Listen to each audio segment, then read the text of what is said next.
पढ़ते हैं, जैसे आप लोगों ने लैपलास ट्रांसफॉर्म, फोरियर ट्रांसफॉर्म और पता नहीं क्या क्या पढ़ लिए होंगे, तो बेटा उनकी प्रॉपर्टीज बहुत इंपॉर्टेंट होती हैं, ठीक है।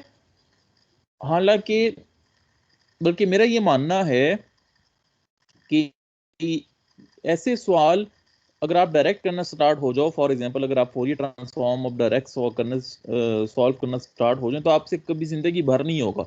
कुछ ऐसे ट्रांसफॉर्म आ जाएंगे जो इतने मुश्किल होंगे कि वो नहीं सॉल्व होगी, आपसे वो इंटीग्रेशन नहीं हो पाएंगी। जो आप लोग इंटीग्रेशन करते हो ना, एक्स ऑफ टी इंटू ई की पावर माइनस जे ओमेगा टी करते हो, तो वो नहीं हो पाएगा, ठीक ठीक है।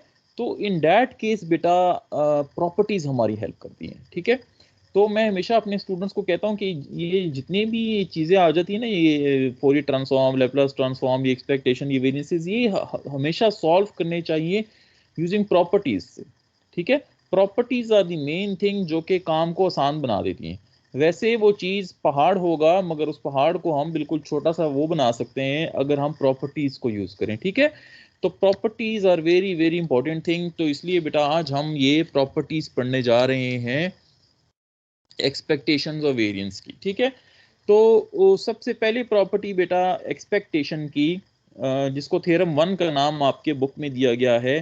तो पहली प्रॉपर्टी हमें ये बोलती है कि अगर बेटा हमारे पास सिंपल रैंडम वेरिएबल ना हो, मेरी बात गौर से सुनना, अगर आपके पास रैंडम वेरिएबल सिंपल ना हो, बल्कि उस रैंडम वेरिएबल पे कुछ चेंजेस आ गई हैं, for example G of X बन गया ना, तो अब ये देखिए रैंडम वेरिएबल क्या बन गया, ए एक्स प्लस बी, ठीक है। तो इसका कहने का मतलब ये है बेटा कि इस चीज की, इतने बड़े फंक्शन की एक्सपेक्टेशन निकालने के बजाय, इतने बड़े फंक्शन की एक्सपेक्टेशन निकालने के बजाय आप उस पर ये थ्योरम अप्लाई कर दो। और ये थ्योरम क्या कहता है कि this thing is equivalent to, this thing would be equivalent to, ये बिल्कुल इसके बराबर होगा, ठीक है, अगर हम आप सिर्फ ई ऑफ एक्स निकाल लो, समझ रहे हो, और ए को फिर ये ई ऑफ एक्स से मल्टीप्लाई कर देना और बी में साथ में ऐड कर देना। समझ आ गई बेटा। तो देखिए इसमें फर्क क्या हुआ कि अगर आप इस वाले ये ए एक्स प्लस बी की एक्सपेक्टेशन निकालते, जैसे कि नीचे निकली हुई है, तो आपको ये पूरा A x plus B into F of X करना पड़ता। ऐसा ही है ना, एक बड़ा फंक्शन आपकी इंटीग्रेशन में आ जाता और आप एफ ऑफ एक्स के साथ मल्टीप्लीकेशन करते और आप खेलते, सही है। तो आपका सवाल बहुत मुश्किल हो जाता। तो instead of multiplying this whole thing, हम क्यों ना इस थ्योरम को अप्लाई कर दें। जब हम इस थ्योरम को अप्लाई कर देंगे तो हमें सिर्फ ई ऑफ एक्स निकालना पड़ेगा, और ई ऑफ एक्स किसके बराबर होता है, x into F of x. अब समझ आ गई। तो इतना लंबा फंक्शन मल्टीप्लाई करने के बजाय आप सिंपल ई ऑफ एक्स उसका निकाल लो और फिर उसको ए से मल्टीप्लाई करके बी को ऐड कर दो।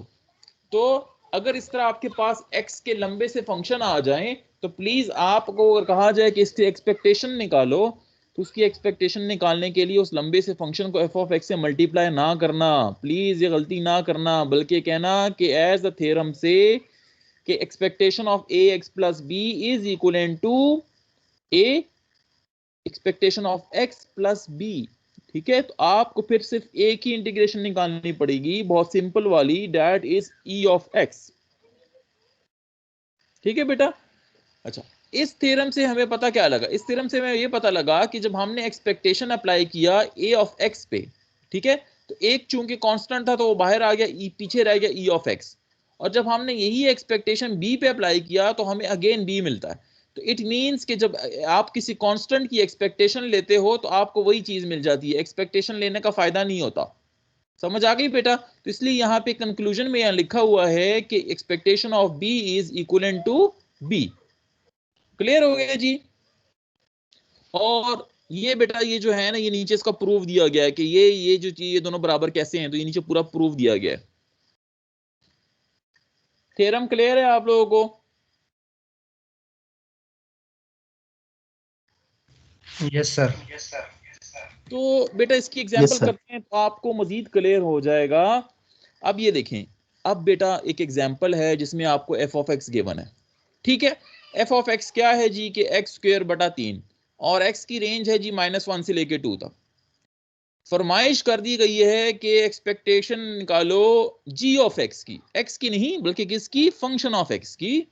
और फंक्शन ऑफ एक्स क्या चीज है, 4x + 3 है, ठीक है।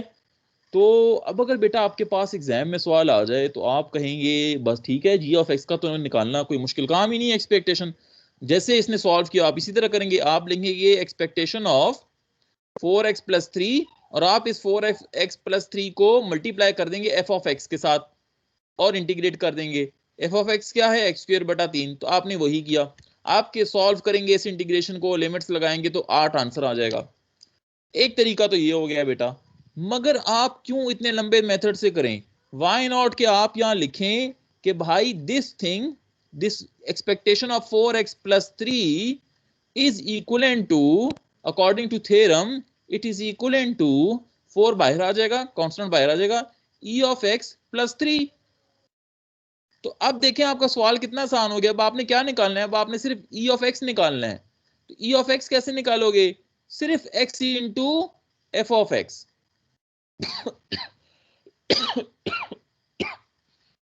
तो जब बेटा आपने e of x निकाल लिया, ये 5/4, ठीक है। तो जब आपने इस फॉर्मूले में 5/4 पुट किया और आपने इसको सॉल्व किया तो आपके पास वही आंसर मिलता है 8।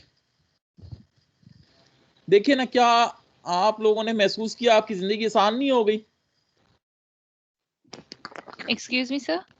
जी जी सर हमें पता कैसे चलेगा कि ये इसमें ये वाला फॉर्मूला अप्लाई करना है?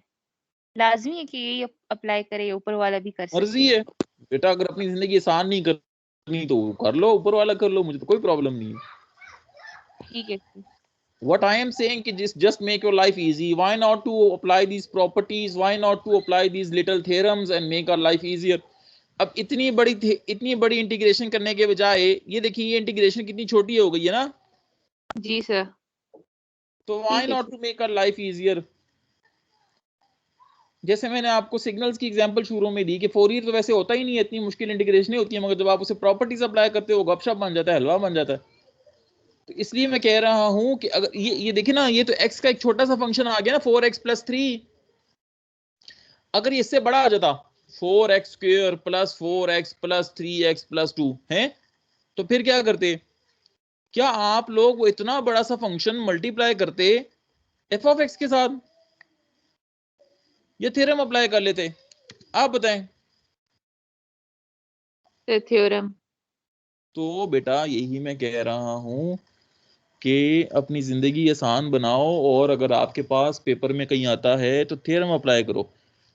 अगर आप कन्वेंशनल मेथड करोगे, जैसे आप लास्ट क्लास में कर चुके हो, जी ऑफ एक्स की निकाल चुके हो एक्सपेक्टेशन, तो मुझे कोई इतराज नहीं, उससे भी आपका आंसर देखें वो 8 ही निकलता है, इधर भी 8 निकला है, मुझे कोई प्रॉब्लम नहीं है, आप इससे भी कर सकते हो। मगर ऑब्वियसली वो एक अच्छा सोल्यूशन नहीं होगा, आपको उसमें बहुत ख्वारी करनी पड़ेगी, आपको मैन पावर लगानी पड़ेगी, आपको इंटीग्रेशन, लंबी लंबी इंटीग्रेशन सॉल्व करनी पड़ेगी।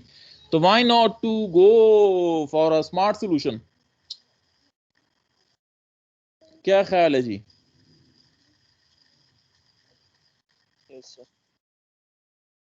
किसी को कोई इशू जी इस थ्योरम में?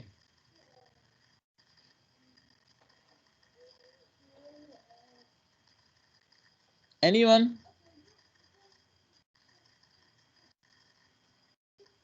बोले ना जी। सर क्लियर है। क्लियर है, पक्की बात है, आगे चलूं? जी सर। तो प्लीज बताया करो जब मैं अगर कोई प्रॉब्लम हो। अच्छा, तो आगे चलते हैं, पक्की बात है ना, आगे चलूं? सब बच्चों को क्लियर है? जी सर जी सर। चलें जी। तो बेटा अब आ जाता है एक्सपेक्टेशन का थ्योरम नंबर 2। ठीक है जी। थ्योरम नंबर 2 क्या कहता है? थ्योरम नंबर 2 कहता है, इतनी लंबी अंग्रेजियां पढ़ने से आसान अल्फाज में आपको बता देता हूं कि थ्योरम नंबर 2 कहता क्या है। थ्योरम नंबर 2 कहता है बेटा कि जैसे भी मैंने पहले बोला कि अगर x का बहुत बड़ा फंक्शन आ जाए, बहुत बड़ा फंक्शन आ जाए, ठीक है जी, बहुत बड़ा फंक्शन आ गया बेटा, तो कहता है कि उसको एक ही एक्सपेक्टेशन में सॉल्व करने के बजाय, एक ही एक्सपेक्टेशन में सॉल्व करने के बजाय, अपनी इंटीग्रेशन को इतनी लंबी करने के बजाय उसको स्प्लिट कर दो और उसकी अलग अलग एक्सपेक्टेशन निकाल दो। ठीक है बेटा। जैसे कि अब इसमें आप देख सकते हैं कि g ऑफ x और h ऑफ x, देखें दो x के फंक्शन ऐड हो रहे हैं, एक तरीका तो ये है कि g of x h of x को इकट्ठे एफ ऑफ एक्स से मल्टीप्लाई कर दो एक्सपेक्टेशन निकालने के लिए, मगर थ्योरम आपको इजाजत देता है कि आप इस जी ऑफ एक्स और एच ऑफ एक्स को स्प्लिट कर दें। समझ आ रही है? इसको स्प्लिट कर दें और इसका अलग अलग एक्सपेक्टेशन निकाल दें, तो आपकी जिंदगी आसान हो जाएगी।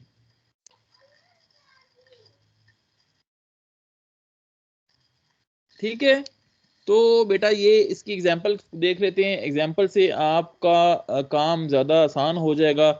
ये देखें, अब ये बेटा एक x का एक बड़ा सा फंक्शन गिवन है जिसमें देखें एक्स स्क्वेयर भी है प्लस एक्स भी है माइनस 2 भी है। तो एक तरीका तो ये बेटा कि अब आप इस सब को एफ ऑफ एक्स से मल्टीप्लाई कर दो, ठीक है, मगर वो क्या हो जाएगा कि आपकी इंटीग्रेशन बहुत बड़ी हो जाएगी। मगर इन्होंने यहाँ पे थ्योरम अप्लाई कर दी है। थ्योरम कहता है कि आप इन सब का अलग अलग करके एक्सपेक्टेशन निकाल सकते हो। तो ये देखिए एक्सपेक्टेशन सब पे अलग अलग अप्लाई कर दिया, ई ऑफ एक्स स्क्वेयर पे expectation of x square, E of x पे एक्सपेक्टेशन ऑफ एक्स और ई ऑफ 2 पे एक्सपेक्टेशन ऑफ 2। ठीक है, तो ई ऑफ 2 तो 2 होता है। अब आप पिछला पढ़ चुके हैं कि किसी भी कांस्टेंट की एक्सपेक्टेशन कांस्टेंट होती है।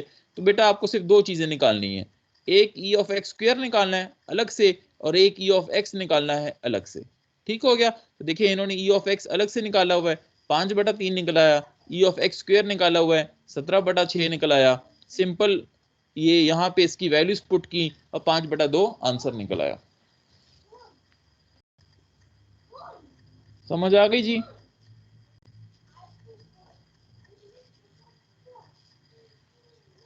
जी सर आ गई।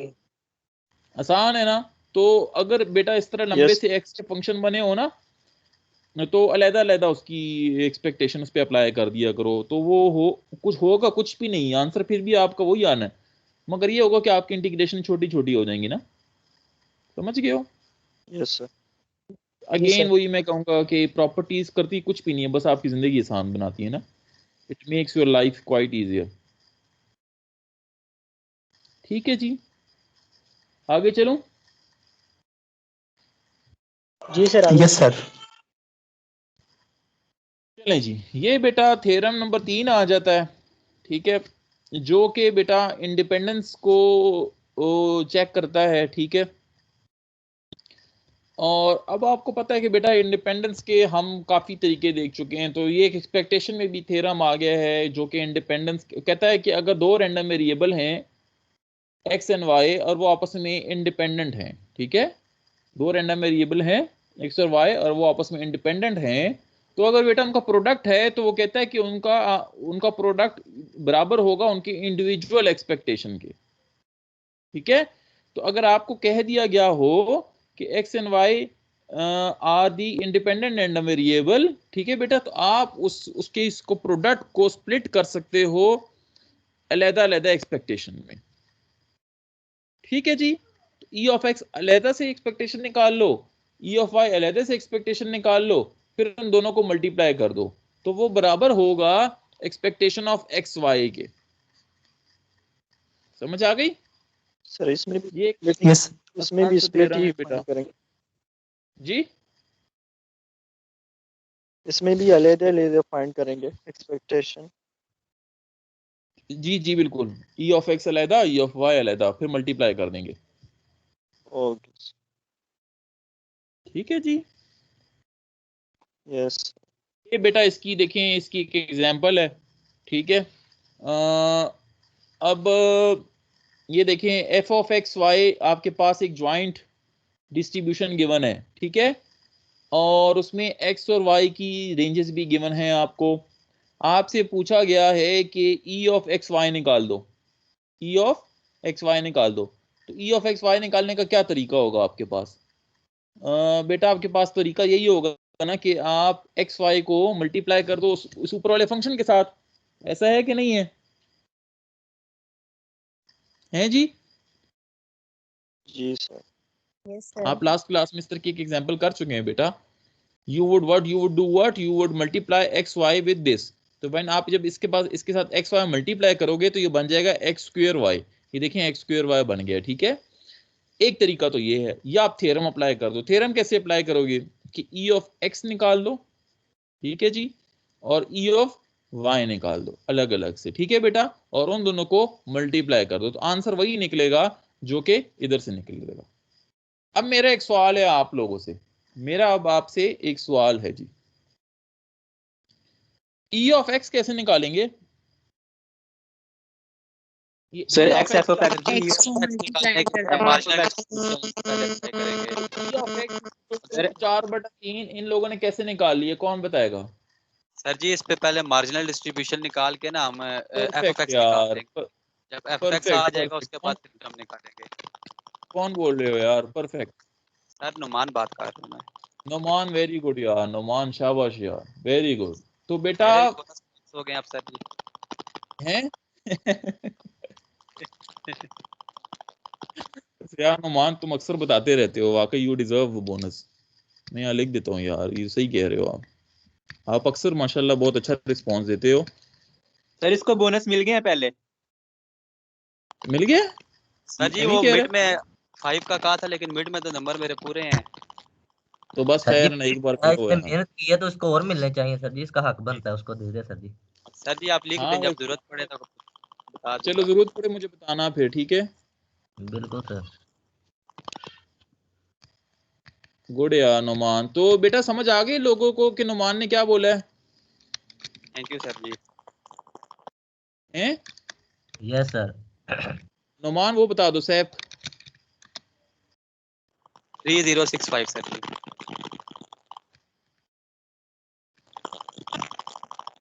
तो समझ आ गई बेटा नोमान ने जो आंसर दिया आप लोगों को?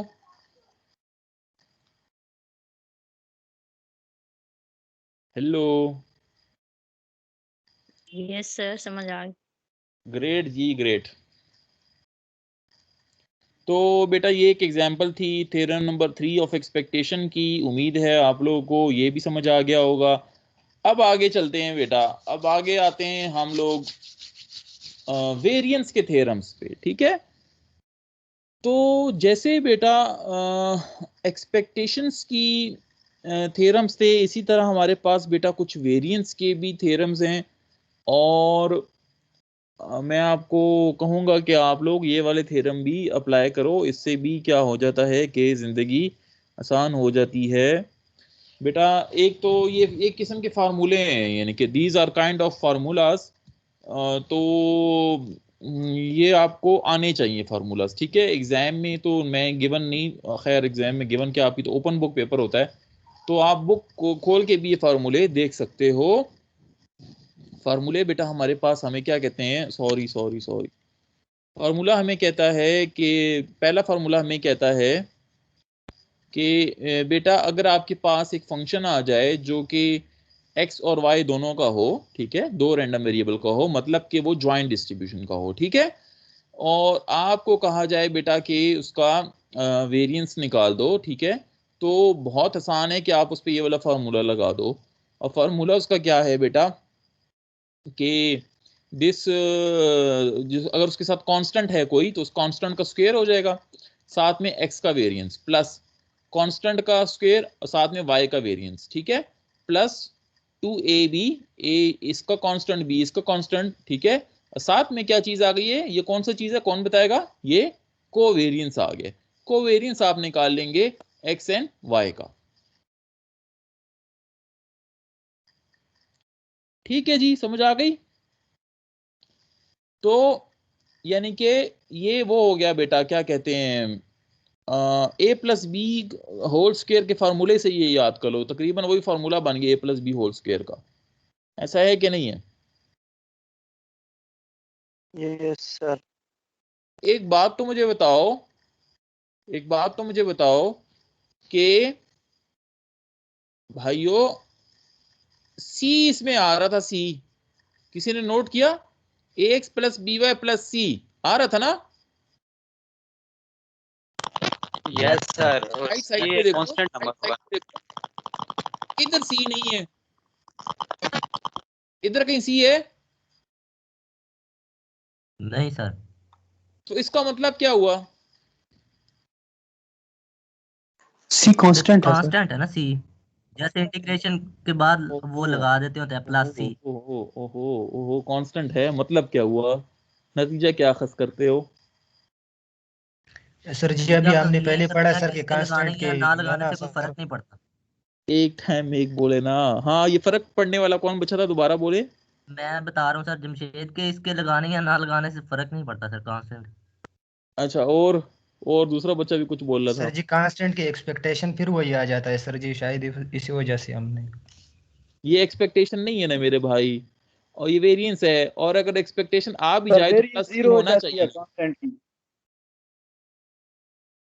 है जवान बेटा। सर कांस्टेंट की वेरिएंस जीरो हो जाती है। एग्जैक्टली यार, ये कौन बोला है यार, शाबाश यार, ये कौन बोला है। सर इमरान अली। इमरान देश को भी है आखिरी क्लास है। कौन। इमरान को सर इमरान अली बोला है। Imran Ali, very good Imran. बेटा प्रॉब्लम ये होती है, ये बहुत अच्छा उसने जवाब दिया। प्लीज मेरी बात गौर से सुनो, कल को आपसे इंटरव्यूज या कहीं पे भी ये सवाल पूछा जा सकता है। बेटा कांस्टेंट को ऐड करने या ना करने से वेरिएंस पे कभी भी कोई फर्क नहीं पड़ता। जी वैसे बताया तो मैंने भी अगर यही था कि आप इससे फर्क नहीं पड़ेगा। अगर आप किसी अगर आप किसी सिग्नल में कोई कांस्टेंट इस तरह का ऐड कर दो ना, for example x of T है, एक्स ऑफ टी प्लस 2 कर देते हो, उससे क्या होगा कि आपके सिग्नल पे शिफ्ट आ जाएगा, ऐसे ही है ना, ऊपर की तरफ चला जाएगा, ऐसे ही है। वो चीज बेटा कभी भी उस सिग्नल के वेरिएंस पे इफेक्ट नहीं डालेगी, ठीक है। तो कांस्टेंट ऐड करने से it has no effect on the variance. Constant has nothing to do with the variance, ठीक है। कांस्टेंट का रोल एक्सपेक्टेशन में था, देखें एक्सपेक्टेशन में था, ठीक है। यहां पे जब हमने कांस्टेंट ऐड किया, प्लीज देखें मेरी बात गौर से सुने, यहां पे जब आपने कांस्टेंट ऐड किया और आपने उस पे एक्सपेक्टेशन अप्लाई की, तो कांस्टेंट जीरो नहीं हुआ, भी आया है, फिर भी आया है, आया है कि नहीं आया, बोलो ना।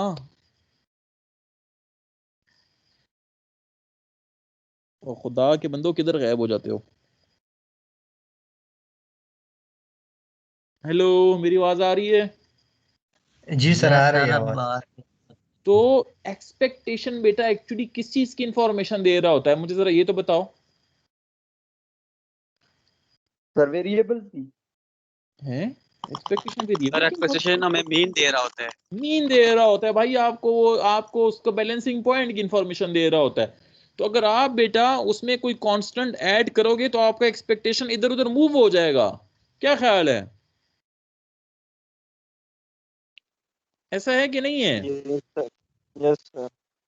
मगर वेरिएंस क्या चीज डिफाइन करता है जी, लास्ट लेक्चर में क्या पढ़ा था, वो वेरिएंस क्या चीज शेप डिफाइन करता है, शेप पॉइंट डिफाइन शेप करता है। तो कांस्टेंट क्या शेप चेंज करेगा, नो कांस्टेंट क्या शेप चेंज करेगा, नो नहीं करेगा ना भाई, यही तो प्रॉब्लम है, नहीं करेगा, नो ठीक है। वो सिर्फ वो नहीं सिर्फ करेगा उसको सर जी। वो सिर्फ उसको ऊपर नीचे कर सकता है, उसकी शेप चेंज नहीं कर सकता। आइए आपको बात समझ बेटा, मेरी बात समझ आई या नहीं। जी सर समझ आई। Yes sir. सो बेटा that's the main difference.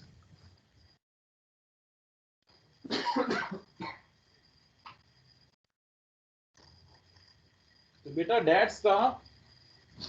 that's the main difference between that's the main difference between the variance and the क्या कहते हैं एक्सपेक्टेशन, ठीक है। वेरिएंस का आपकी शेप चेंज होने में कांस्टेंट का कोई किरदार नहीं होता, बल्कि इसका होता है, ठीक है जी। समझ आ गई बेटा ये बातें, किसी का कोई सवाल हो।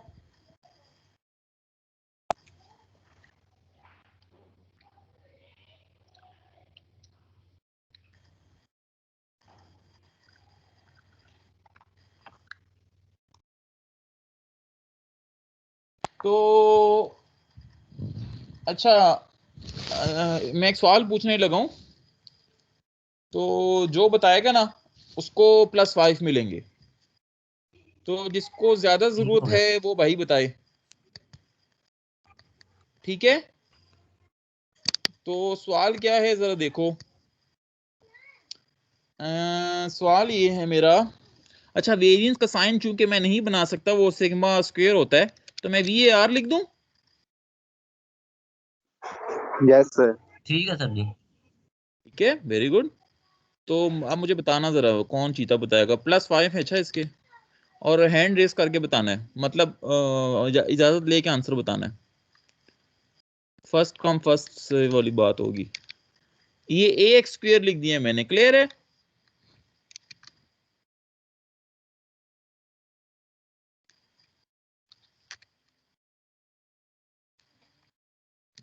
ये किसके बराबर होगा जी? चलें जी, वेरिएंस ऑफ AX² + B।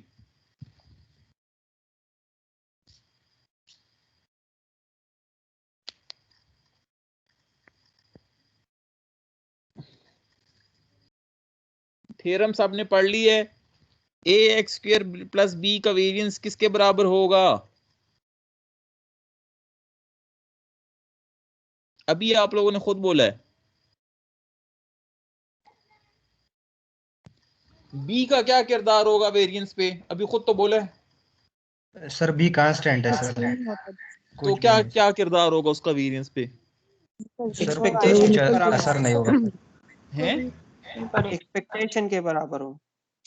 यार एक्सपेक्टेशन कहाँ से आ गई है वेरिएंस में? यार ये कौन उल्टा पुल्टा बोल रहे होते हो? ये वेरिएंस है मेरे भाई, मैं एक्सपेक्टेशन नहीं पूछ रहा।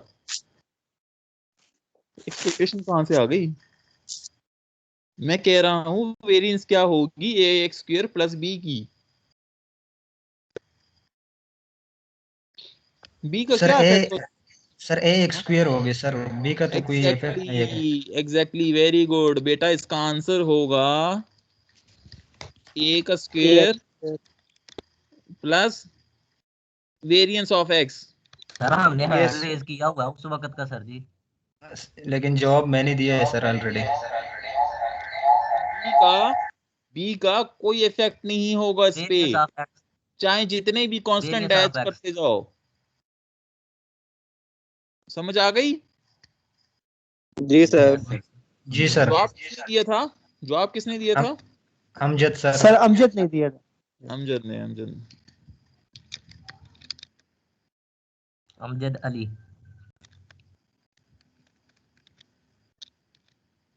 Very good Amjad. देखा बेटा, समझ आ गई है। अब यहाँ पे दोबारा आ जाओ। तो क्या ये वही चीज नहीं है? बस हमने BY को माइनस कर दिया था, यानी कि खत्म कर दिया था ना। ठीक है बेटा, अब आ गई आपको बात समझ है? क्लियर हो गया वेरिएंस का थ्योरम? जी सर। तो बेटा इसका नतीजा क्या? नतीजा अखज़ करो। नतीजा ये अखज़ किया हमने कि अगर कोई बड़ा सा फंक्शन आ जाए, कोई बहुत बड़ा सा फंक्शन आ जाए, उसमें कांस्टेंट्स हो, पता नहीं क्या हो, तो आप लोग अपनी सारी एनर्जी ना वेस्ट करना लग जाना उस वेरिएंस को निकालने में। आप क्या करो, आप उस पर थ्योरम अप्लाई कर दो, कांस्टेंट को कर दो फारिग, +B की तो कोई जरूरत ही नहीं है। आप सिर्फ x का वेरिएंस निकाल दो और साथ में A² मल्टीप्लाई कर दो। समझ आ गई? जी सर। दैट्स गुड जी। अच्छा, अब बेटा ये ऊपर वाला जो फार्मूला है, ठीक है, जो कि ये 2 रैंडम वेरिएबल से था, तो उस पे हमने ये वाला फार्मूला अप्लाई कर दिया 2AB ये कोवेरिएंस। अब अगर वो कहता है कि अगर 2 रैंडम वेरिएबल ये आपस में, जो ऊपर आपने एज्यूम किए थे, ये आपस में इंडिपेंडेंट हो, बेटा अगर ये आपस में इंडिपेंडेंट होंगे तो इंडिपेंडेंट की कंडीशन है, आप लोगों को पता होना चाहिए कि in case of independence covariance क्या हो जाती है? कोवेरिएंस क्या हो जाती है? अगर 2 रैंडम वेरिएबल आपस में इंडिपेंडेंट हो तो उनकी कोवेरिएंस क्या आती है? जीरो जीरो जीरो आती है। तो ये वाली जीरो। टर्म क्या हो जाएगी बेटा? जीरो जीरो हो जाएगी। तो आपका फार्मूला रिड्यूस हो जाएगा सिर्फ इन 2 टर्म्स पे। ठीक है जी। Okay sir. और अगर बेटा ये साइन नेगेटिव हो जाए, अगर ये साइन नेगेटिव हो जाए तो AX - BY हो जाएगा। इन दैट केस तब भी आपके पास this would be equal to plus. समझ आ गई? और अगर इधर नेगेटिव हो जाए तो फिर बेटा ये -2ab हो जाएगा। आ गई समझ? Okay sir. वो ये +b होल स्क्वायर का फार्मूला है, बस ये दिमाग में रखना, ठीक है। एनी इश्यूज जी? कोई सवाल है आप लोगों का?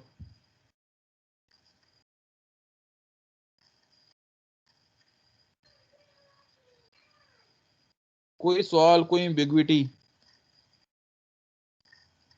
सर ये साइन किस तरह लगाने हैं? हाँ, कौन से साइन ये बेटा? साइन अभी जो आपने बताया। मैं कह रहा था कि ax - b अगर हो जाए ना, इधर जी जी सर। इधर जवान, इधर कर्सर नजर आ रहा है मेरा? Yes sir.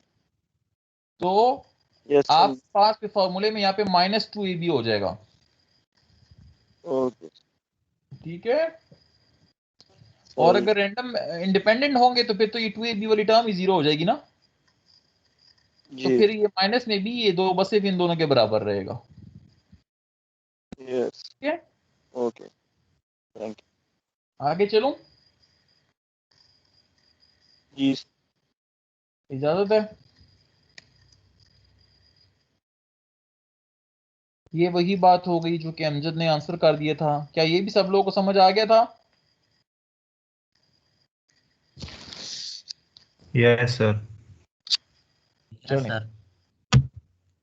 ये बेटा अब जो थ्योरम अभी आप लोगों ने अप्लाई किया है, ये बड़ा वाला थ्योरम, उसकी कुछ एग्जांपल्स हैं। ये एग्जांपल्स मैंने आपकी बुक से ही ली हैं, ठीक है।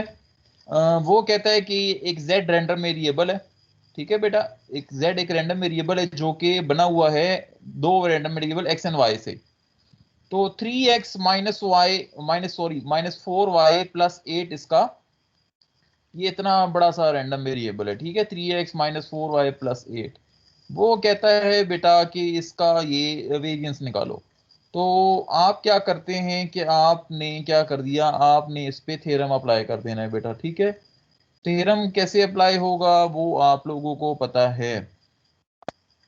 अच्छा, a square plus b variances square of, minus 2ab।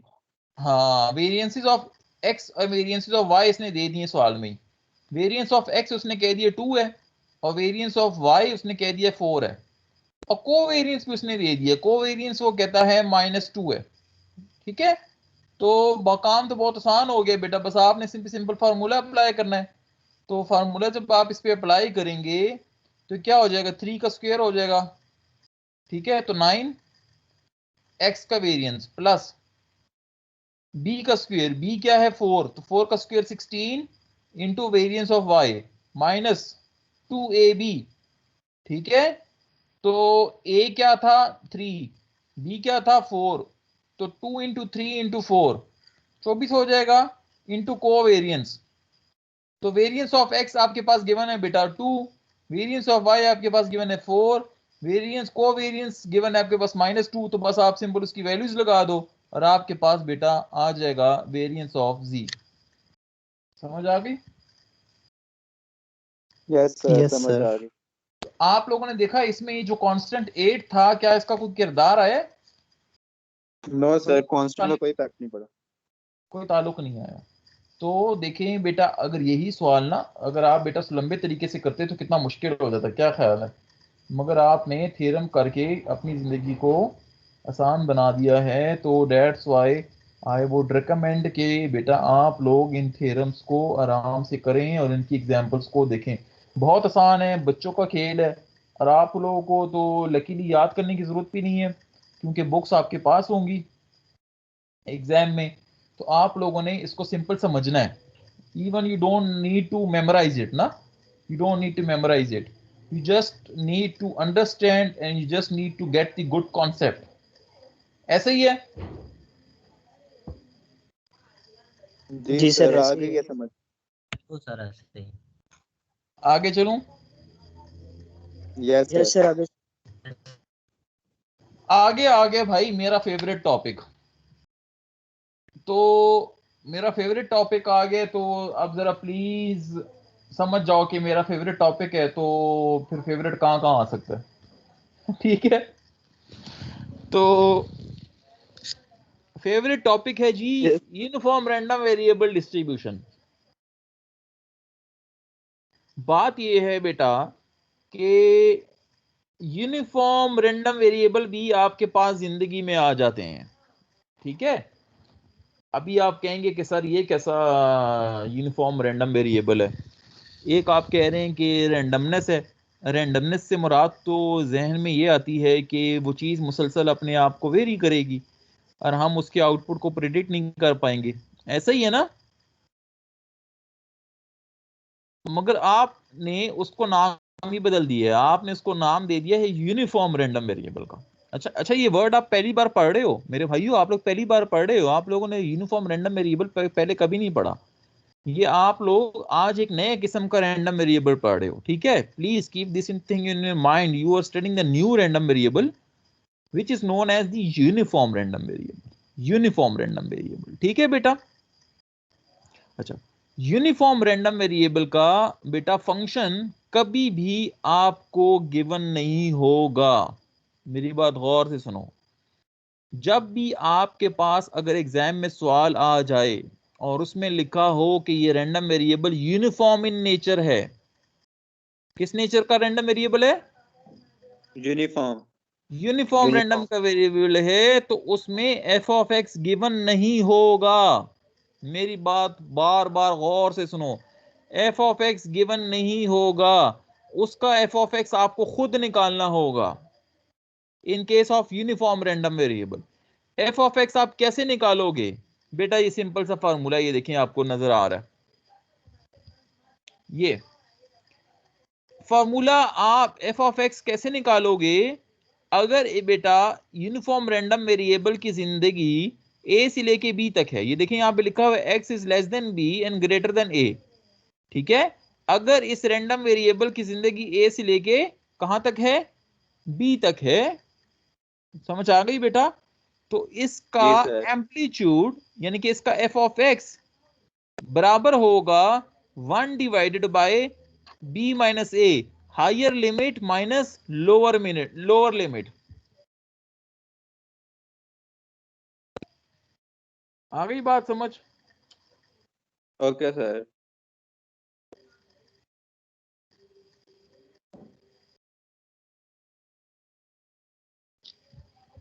ठीक है। तो बेटा उसकी एम्पलीट्यूड क्या बन जाएगी उस रैंडम वेरिएबल की?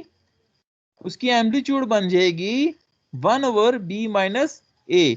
बी क्या चीज है? Higher limit. ए क्या चीज है? Lower limit. तो एफ ऑफ एक्स बराबर हो जाएगा 1 ओवर बी माइनस ए के। तो आप एफ ऑफ एक्स खुद से निकाल लेंगे। आ गई बात समझ? यस जी सर। यस तो बेटा in case of uniform random variable मैं बार बार कह रहा हूं, डिस्ट्रीब्यूशन गिवन नहीं होगी, डिस्ट्रीब्यूशन आप लोगों ने खुद निकालनी होगी। डिस्ट्रीब्यूशन आप लोग कैसे निकालेंगे? सिंपल हायर लिमिट या upper limit minus lower limit, and उससे उसको 1 से डिवाइड कर दोगे, 1 ओवर बी माइनस ए। समझ आ गई जान? समझ आ गई सबको? जी सर आ गई है। जवानों आगे आ जाओ। ये देखो, ये इसकी एग्जांपल है। इस रैंडम वेरिएबल की जिंदगी 3 से लेके 1 तक है, तो एफ ऑफ एक्स क्या हो जाएगा? 1 over 1 minus 3। 1 1 over over 1 3 minus 1, 1/2 हो जाएगा ना?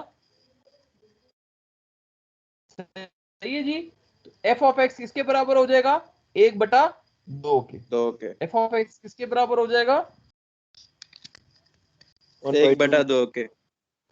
तो समझ आ गई बेटा अब यूनिफॉर्म के केस में कैसे निकालने हैं आप लोगों ने? हैं? जी यस सर। Yes sir.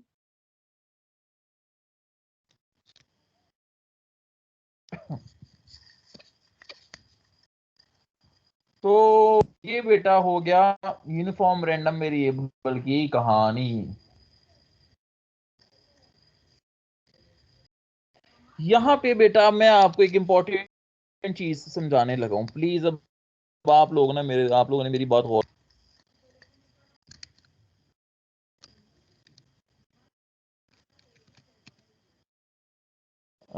यहां पे लिख लेते हैं रफ वर्क, ठीक है। तो अब बेटा यूनिफॉर्म रैंडम वेरिएबल का सवाल है। अच्छा, यूनिफॉर्म रैंडम वेरिएबल का, और आप लोगों ने मेरी हेल्प करनी है इसको सॉल्व करने में। एक capital X random variable, okay X का वर्ड नहीं यूज करता, जी का कर लेता हूं। G is equal to tan of omega T, omega अच्छा डब्ल्यू नहीं है, ठीक है जवानों। और अल्लाह करे मुझे कोई अच्छा साइन मिल जाए। फेज, ये समझते हो हैं जी? जी सर। फेज समझते हो? फेज को समझते हो? यस सर, फेज एंगल का पता है सर जी। गुड यार।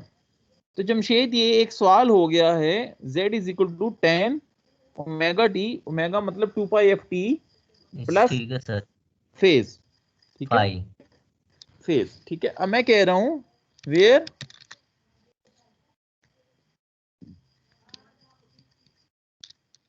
Phase is uniform random variable.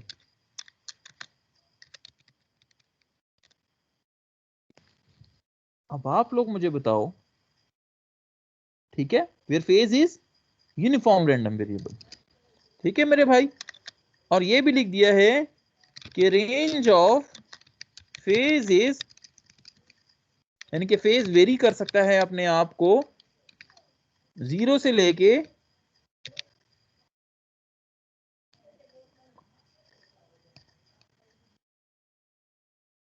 2 पाई तक। अब आप लोग मुझे बताओ कि इस फंक्शन की जो कि tan से बना हुआ है, इसकी बेटा अब मैं फरमाइश करता हूं कि मुझे e ऑफ z निकाल दो। तो कौन मेरा थीटा बताएगा कि क्या करूं, आगे क्या करूं, कैसे निकलेगा? जरा गौर से बताना, सोच समझ के बताना। मैंने ये भी कह दिया है कि फेज जो है वो रैंडम वेरिएबल है, और ये भी बता दिया है कि ओमेगा टी कांस्टेंट है भाई। अब बताओ सर 1/2 पाई माइनस 0। ये कौन बोला, क्या बोला, दोबारा बोलो बेटा। सर जी 1/2 पाई माइनस 0। परफेक्ट यार। आप बेटा सिंपल, बहुत आसान। सबसे पहला काम आप ये करोगे कि आप इसका एफ ऑफ फाई निकालोगे, ये एफ ऑफ जी निकालोगे, तो वो आपके पास निकल आएगा 1/2 पाई। समझ आ गई कैसे? ये कौन बच्चा बोला है? इमरान अली। इमरान, ऑलवेज इमरान इमरान, अली। कभी आप भी बोल लिया करो। तो 1/2 पाई इसका फंक्शन बन गया है। पता लगा कैसे? क्योंकि उस फेज को उसने हायर रेंज से लोअर रेंज में माइनस कर दिया, 1/2 पाई माइनस 0 कर दिया। आ गई समझ? Yes sir. Yes okay. तो अब इसका ई ऑफ जी कैसे निकलेगा? अगर मैं कहूं कि ये इंटीग्रेशन का साइन है, तो ये इंटीग्रेशन का ई ऑफ जी कैसे निकालते हैं? ये इंटीग्रेशन का साइन हो गया ना। यस। z को, छोटे z को, तो छोटे z में क्या आ जाएगा, tan, छोटा z भी क्या होगा, tan होगा ना, tan ओमेगा टी, ऐसे ही है, प्लस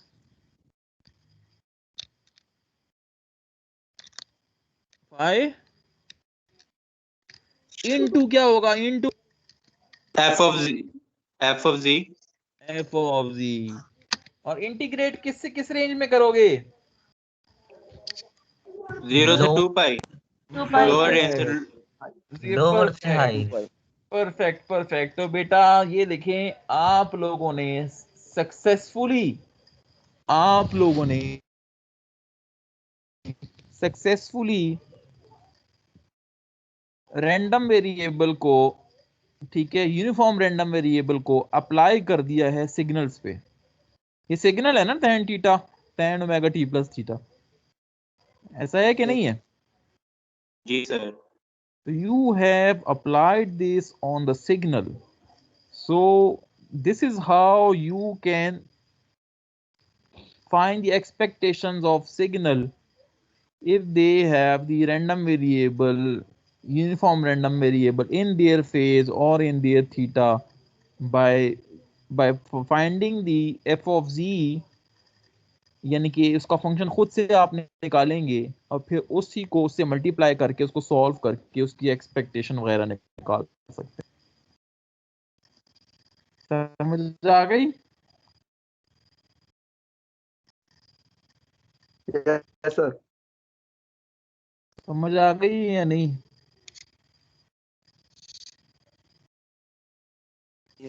क्लियर हो गया? Is it clear to you people? Yes sir. ये सर आ गई है समझ। चलें जी। ओहो, एक अब बहुत ही इंपॉर्टेंट टॉपिक आ गया है भाइयों, बहुत ही इंपॉर्टेंट टॉपिक आ गया है।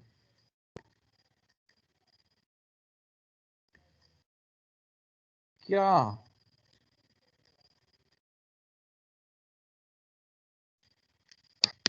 क्या लिखा हुआ है बताएं ना आप लोग।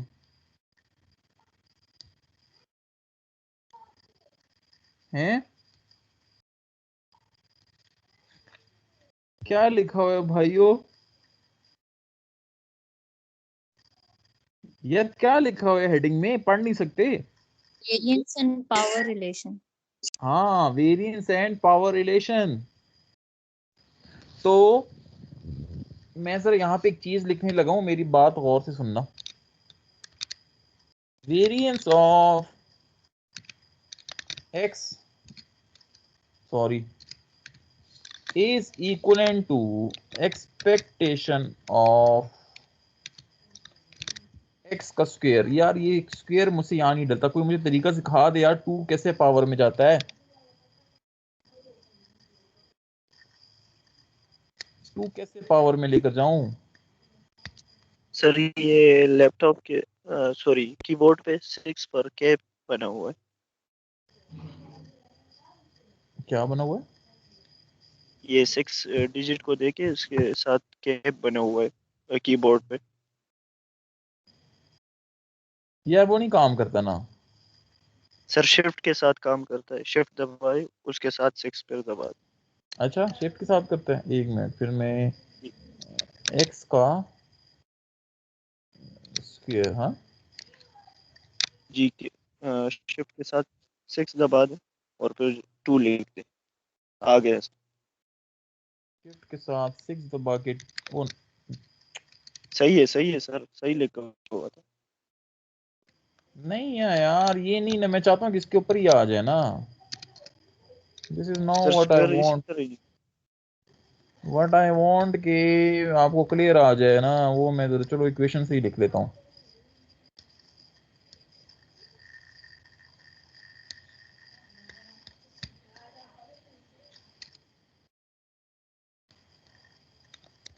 अब ठीक है, समझ आ गई आप लोगों को? सॉरी।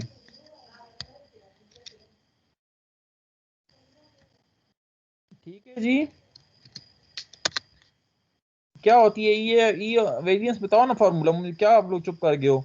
वेरिएंस किसके बराबर होती है? आगे E x square minus mu का स्क्वायर। परफेक्ट। बाकी सबको साम सूख गया, पता नहीं किधर चले गए।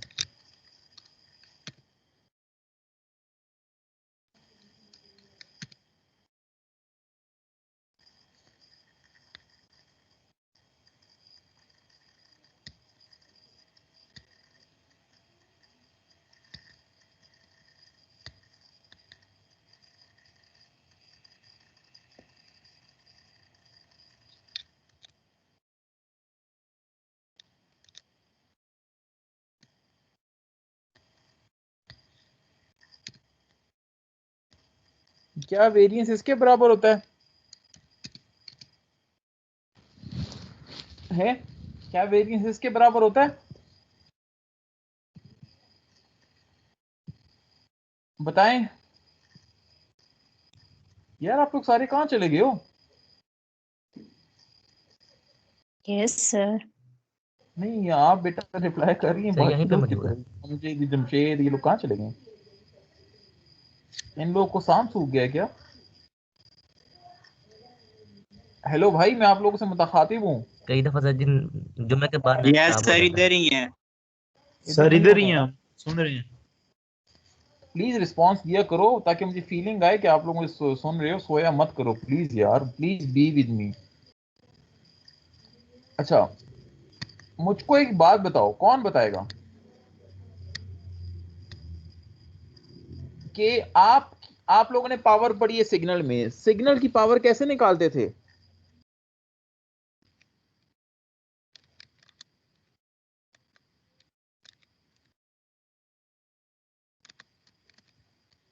बताएं ना, पावर या सिग्नल और एनर्जी, पावर एनर्जी और पावर, ये चलो एनर्जी कर दो, दोनों में से ये दोनों कैसे निकालते थे किसी भी सिग्नल की?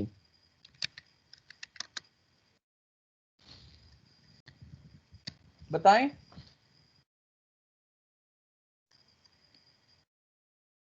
बताओ ना यार। हेलो यार, क्या हो गया आप लोगों को?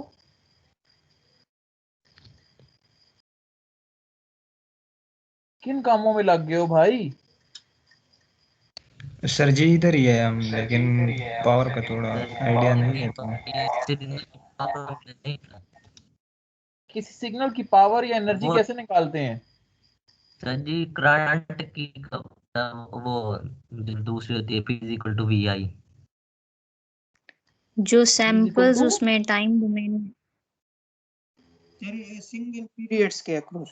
एब्सोल्यूट क्या? हाँ, ये इमरान से, इमरान क्या बोल रहे हो? सर मैंने बोला सिंगल पीरियड के अक्रॉस। सिंगल पीरियड है। एब्सोल्यूट स्क्वायर जो है वो टाइम डोमेन के सैंपल्स का वो लेके और डिवाइडेड बाय सिग्नल की लेंथ से। परफेक्ट जी, परफेक्ट परफेक्ट।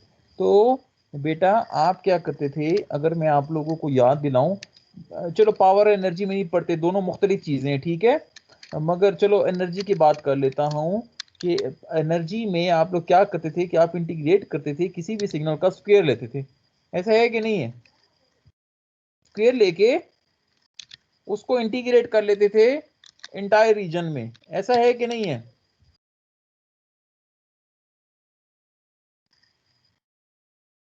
ऐसा है कि नहीं है भाइयों? Yes sir. तो यस सर, ऐसे ही करते थे ना। तो बेटा अगर मैं आपको कहूं कि ई ऑफ एक्स स्क्वायर में आप क्या करते हो, ई ऑफ एक्स स्क्वायर निकालने के लिए आप लोग क्या करते हो? हैं बोलो। स्क्वायर को एफ ऑफ एक्स के साथ मल्टीप्लाई करते हैं। क्या वही नहीं करते, एक्स स्क्वायर को एफ ऑफ एक्स के साथ मल्टीप्लाई करके इंटीग्रेट नहीं कर देते? यस सर, जी ऐसे ही करते हैं। तो बेटा हम इनडायरेक्टली नहीं कह सकते, क्या हम इनडायरेक्टली नहीं कह सकते कि this E of x square is nothing but power of A signal? है जी, सिग्नल नहीं, रैंडम वेरिएबल कह सकते हैं ना फिर हम, कह सकते हैं कि नहीं कह सकते? यानी यस कि सर। बेटा जब आपने एनर्जी या पावर निकाली थी तो आपने ये सिंपल एक काम कर दिया था कि आपने उसी का स्क्वायर लेके इंटीग्रेट कर दिया था। तो यहाँ पे भी वही कर रहे हो ना, स्क्वायर करके इंटीग्रेट ही करते हो या नहीं करते? Yes sir. तो बेटा अब मैं एक रिलेशन यहाँ पे बताने जा रहा हूँ आप लोगों को। मैं ये कहने जा रहा हूँ कि बेटा variance is equivalent to the power of the random variable when mean is 0। अब आप लोग खुद बताएं, जब मीन 0 हो जाएगा तो ये वेरिएंस किसके बराबर हो जाएगी? जब मीन 0 हो जाएगा तो मतलब ये हुआ कि ये वाली टर्म क्या हो जाएगी? 0। 0 हो जाएगी, तो पीछे क्या वेरिएंस किसके बराबर हो जाएगा? E into x square. हाँ, ई ऑफ एक्स स्क्वायर को हमने क्या नाम दे दिया? Power of random variables. Exactly तो बेटा ये क्या डिफाइन हुआ? डिफाइन ये हुआ कि अगर किसी भी रैंडम वेरिएबल का मीन 0 है, मेरी बात गौर से सुनना प्लीज, मेरी बात गौर से सुनना, अगर किसी रैंडम वेरिएबल का मीन 0 है तो उसकी वेरिएंस जो होती है वो कंप्लीटली इक्वल होती है उस रैंडम वेरिएबल के पावर की।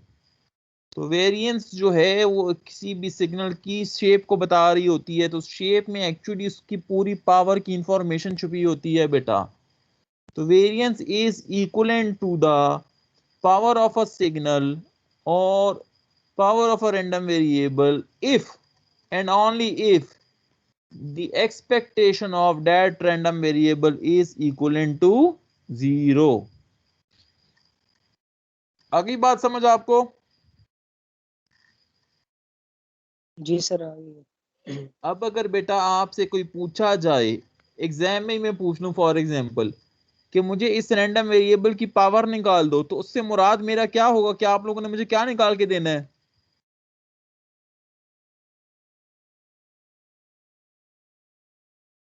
बताओ सारे लोग, क्या निकाल के देना है आप लोगों ने? ई ऑफ एक्स स्क्वायर आप लोगों ने मुझे निकाल के देना है। वेरी गुड, शाबाश। अब आ गई आपको बात समझ? यस सर आ गई। वेरी गुड यार, शाबाश, आप मेरे अच्छे बच्चे हो। ये एक बहुत मुश्किल चीज थी बेटा, मगर आई होप आप लोगों को समझ आ गई है एंड आई होप आप लोगों को कन्वे हो गया। ये बात ना बेटा बहुत से ये इंटरव्यूज में ये बात पूछी जाती है बेटा, ये अब ये प्लीज ये कॉन्सेप्ट याद रखना कि अगर बेटा मीन किसी भी सिग्नल का 0 हो जाए, ठीक है, तो बेटा उसकी वेरिएंस और उसकी पावर बराबर होती है, ये याद रखना। अच्छा, ये कॉन्सेप्ट प्लीज याद रखना। और कोई पूछे कैसे, तो उसको ये रिलेशन बता देना, उसको ये रिलेशन बता देना। अगर ये मीन हम 0 कर दें तो आप खुद ब खुद ही प्रूव हो गया कि variance is equivalent to the power of signal. ठीक है बेटा? Yes sir. ये बहुत डीप, बहुत यानी कि डीप किस्म का कॉन्सेप्ट है, बहुत ही डीप किस्म का कॉन्सेप्ट है। काश हम लोग फिजिकल पढ़ रहे होते, तो मैंने तो इस पे घंटा गुजारना था, मगर चलो अल्लाह करे हमारा नेक्स्ट सेमेस्टर फिजिकल हो तो कम्युनिकेशन सिस्टम में इंशाल्लाह मैं ये सारी चीजें कवर अप करूंगा इंशाल्लाह। ठीक है जी? इंशाल्लाह। चलें बेटा, अब आप लोग प्लीज तैयार हो जाओ, छोटा सा क्विज लेना है आप लोगों का। ठीक है, तो सारे लोग एक पेंसिल निकाल लो और एक पेज निकाल लो जल्दी से।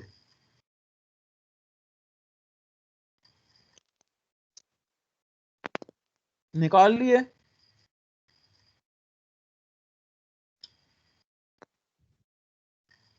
निकाल लिए जी? Yes sir. बस सर एक मिनट निकाल ली। उस पे लिख लें क्विज नंबर 4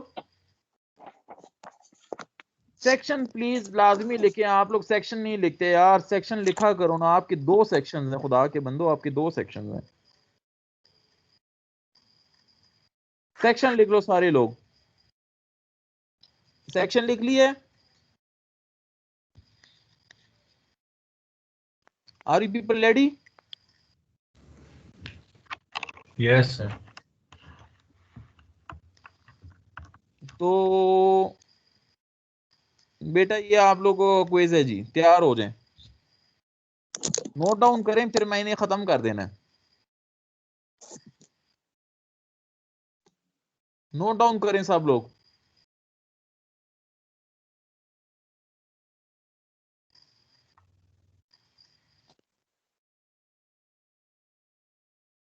कर लिया नोट डाउन?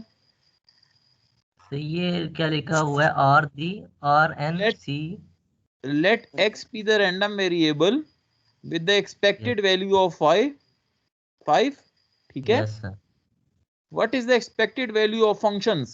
functions 2 functions आपको गिवन है, एक u of x और एक v of x, दोनों के निकाल के दें मुझे एक्सपेक्टेशंस। function हो u गया of जी, x नोट डाउन कर लिए? and v of x 1 minus Yes, sir. 2x. Function please note down कर लें क्योंकि मैंने ये स्क्रीन शेयरिंग ऑफ करनी है। नोटेड डाउन जी। सर एक मिनट सर, एक मिनट। बेशक अपने मोबाइल में तस्वीर ले लो इसकी।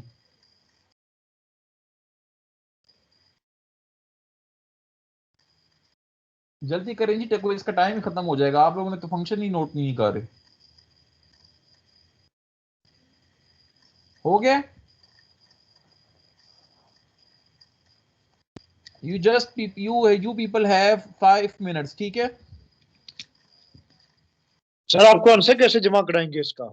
ये बेटा मैं बता रहा हूं आप लोगों को, वो बेगम रहो। अभी आप लोगों ने क्या कहते हैं करके, ठीक है, आप लोगों ने,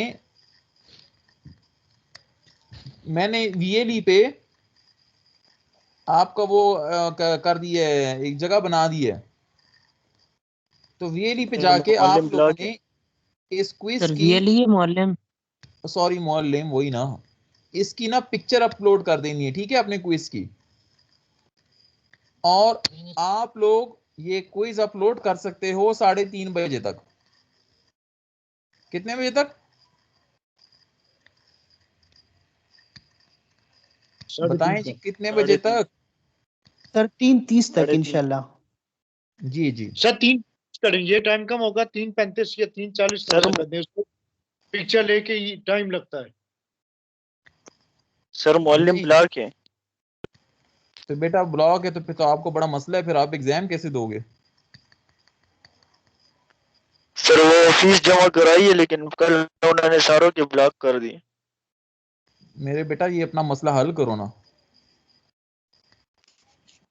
सर बताएं अकमल साहब को सर बताएं। मेरा एक क्विज पहले भी जो है ना मौलम ब्लॉक था, तो मैंने आपको उस पे किया था, मेल किया था, लेकिन उसके आपने मार्क्स नहीं लगाए। तो बेटा और सर आप मेल कर सकते हैं अभी क्विज जिनका ब्लॉक है। फिर ऐसे कर लो, जिनका ब्लॉक है वो मुझे ईमेल करे, मगर ईमेल मुझे 3:30 से पहले करनी है। Okay sir. मैं काम करता हूँ, चैट रूम में ना लिख देता हूँ अपना ईमेल। ठीक है सर। मगर यार ये सिर्फ वो लोग हैं जिनको मौलम ब्लॉक है, सब लोगों ने नहीं करना।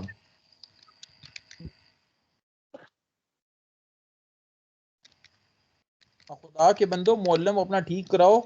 वो उन्होंने इंस्ट्रक्शन हमें दे दिए कि जिनका मौलम बंद होगा उसका उनसे पेपर नहीं लेना ईमेल पे। क्लियर कट इंस्ट्रक्शंस मिल गई हैं।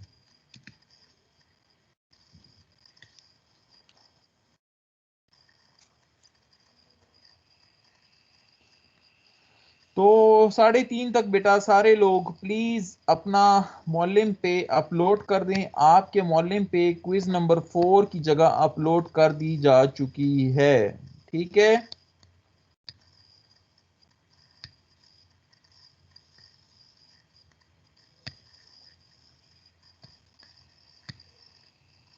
क्लियर हो गया मामला?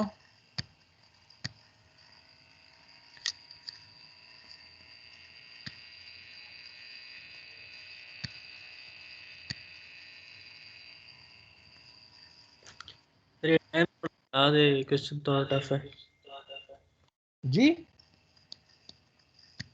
ये टाइम बढ़ा दे थोड़ा सा यार अभी भी 6 मिनट है, खुदा के बंदे 2 मिनट का सवाल है, 1 मिनट का सवाल है।